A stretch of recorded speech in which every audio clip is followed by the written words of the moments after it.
Sud Radio, les débats de l'été, 10h-13h, Maxime Liédo. Et pour ce sujet, nous sommes avec Benoît Kenpois. Bonjour. Bonjour.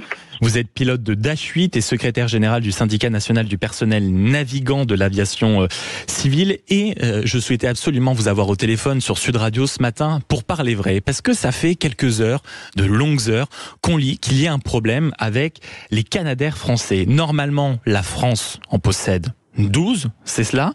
Mais selon ce qu'on lit, seuls 2 sont en état de marche. Est-ce que c'est ce qui se passe ?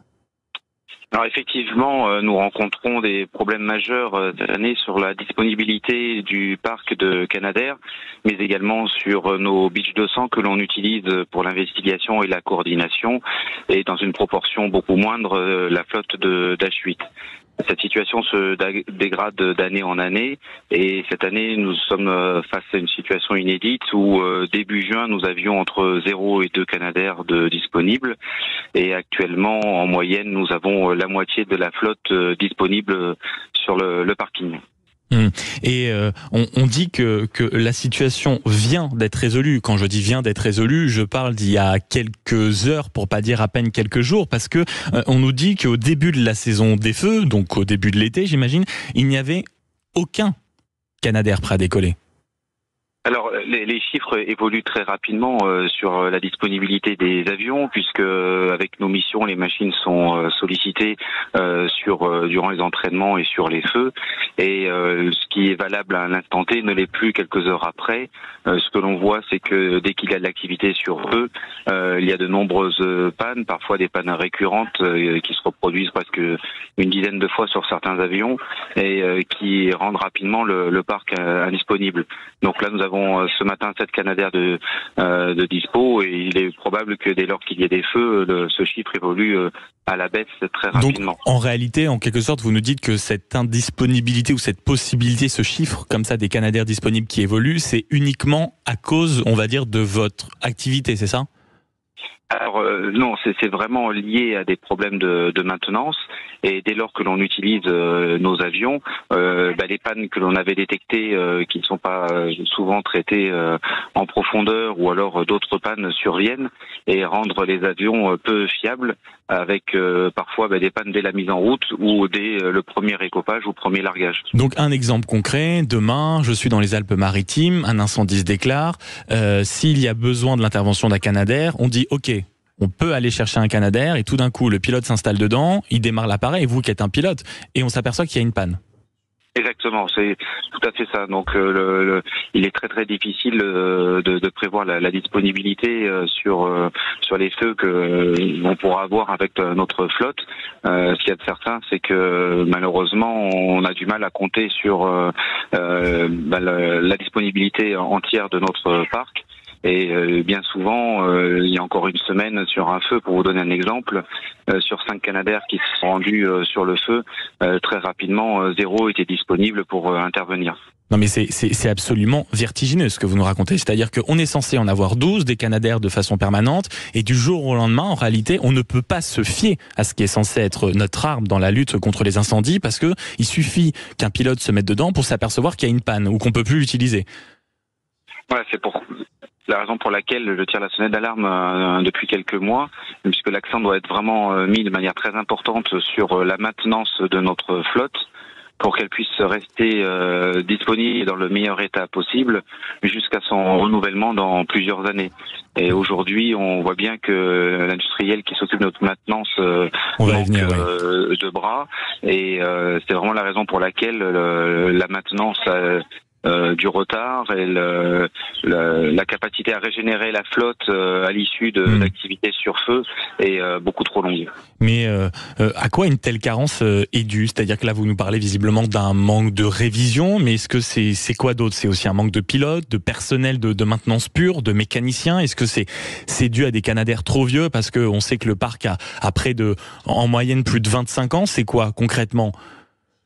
Concrètement, c'est vraiment un problème d'effectif chez les mécaniciens. Je ne parle pas du tout de technicité, puisque les mécaniciens sont très compétents, bien sûr. Très compétents, et malheureusement, il y a eu un mouvement social d'ailleurs chez eux. Alors on va y venir. C'est l'entreprise Sabena Technique, c'est ça ? Oui, tout à fait. Et donc il y a eu un mouvement social chez eux en début de saison pour dénoncer leurs conditions de travail. Il y a un très grand nombre de mécaniciens expérimentés qui ont quitté l'entreprise, d'autres qui vont encore quitter. Et aujourd'hui, malheureusement, les effectifs ne sont pas suffisants pour faire face à la quantité de maintenance qui est nécessaire sur nos machines. Mais alors, donc, vous avez essayé, j'imagine, de faire remonter cette situation en haut lieu. J'imagine même que la preuve, on en parle ici sur Sud Radio, Benoît Quennepoix, que cette situation est connue à un certain niveau. Qu'est-ce qu'on vous répond quand vous évoquez cette situation qui, de fait, nous empêche d'être suffisamment préparés face à un incendie ou à des incendies majeurs? La situation est prise très au sérieux en haut lieu. Notre direction suit au quotidien l'état de la flotte et en relation permanente avec les dirigeants de Sabena Technics. Malheureusement, aujourd'hui... Ça marche pas très bien, apparemment. Non, la situation n'évolue pas dans le bon sens et on reste très inquiet pour la suite. Et depuis 2022, on nous dit que cette situation, elle est anticipée et ça se traduit par la location de moyens privés pour compléter la flotte de la société civile. Est-ce que vous pouvez nous expliquer ça? Parce qu'en gros, ça c'est un texte de communication, c'est du charabia, on comprend rien. Alors, pour faire face justement au manque d'avions et de disponibilité de nos machines, il y a différents moyens privés qui sont loués, hélicoptères légers ou lourds, ainsi que des avions bombardiers d'eau légers, type Air Tractor, qui sont répartis sur l'intégralité du territoire. Ces moyens ont leur efficacité. Néanmoins, ça coûte également très cher. Est-ce qu'on a une idée de combien ça coûte aux contribuables, j'imagine en partie français quand même? Oui, là, c'est des budgets annuels qui représentent plus de 20 millions d'euros, donc pour l'ensemble des moyens loués. Et ce qui est donc 20 millions d'euros uniquement, on est d'accord, pour pallier le manque de Canadair, des maintenances pas suffisamment régulières, etc. On est d'accord? Oui, tout à fait. 20 millions d'euros. Pour pallier à ce manque de disponibilité de machines. Également, c'est vrai qu'on voit avec le dérèglement climatique et l'étendue maintenant des feux de forêt sur l'ensemble du territoire, on a pour souhait que la flotte de bombardiers d'eau augmente également. Donc ça pallie aussi au manque d'avions général, mais essentiellement le problème de disponibilité actuelle, et ce qui est difficile à accepter pour nous, puisque vraiment on souhaiterait que l'accent soit mis sur la maintenance de nos avions pour les garder dans la meilleure état possible jusqu'à leur renouvellement.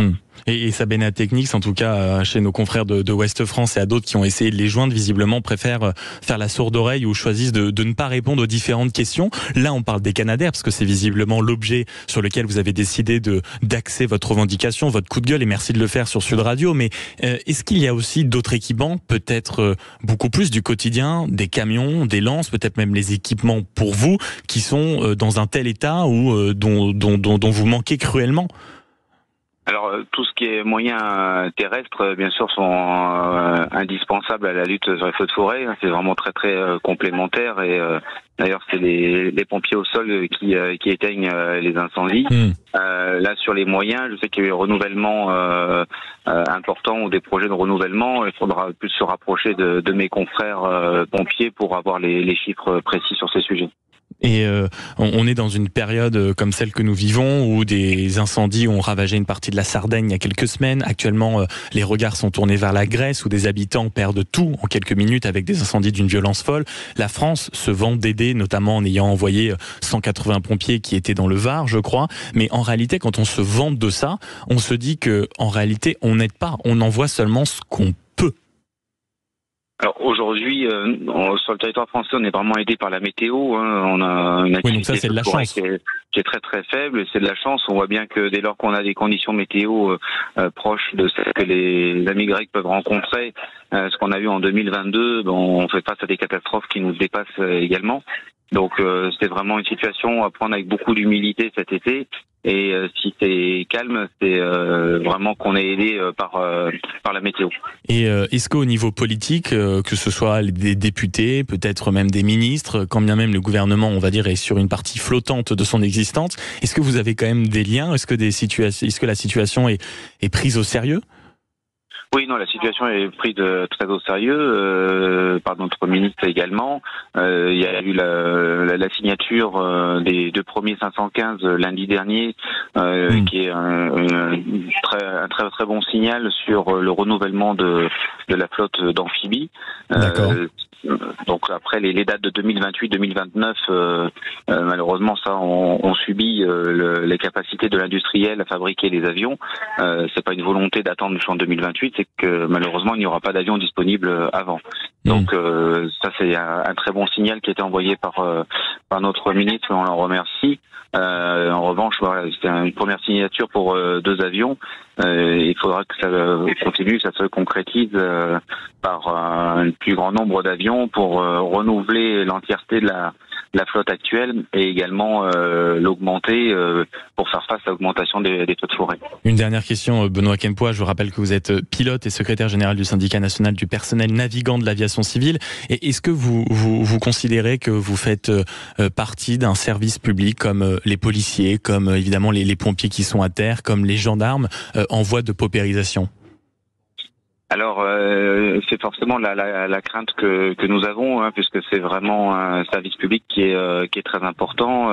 Nous, pilotes, nous sommes très attachés à la qualité que l'on pouvait rendre concernant ce service-là.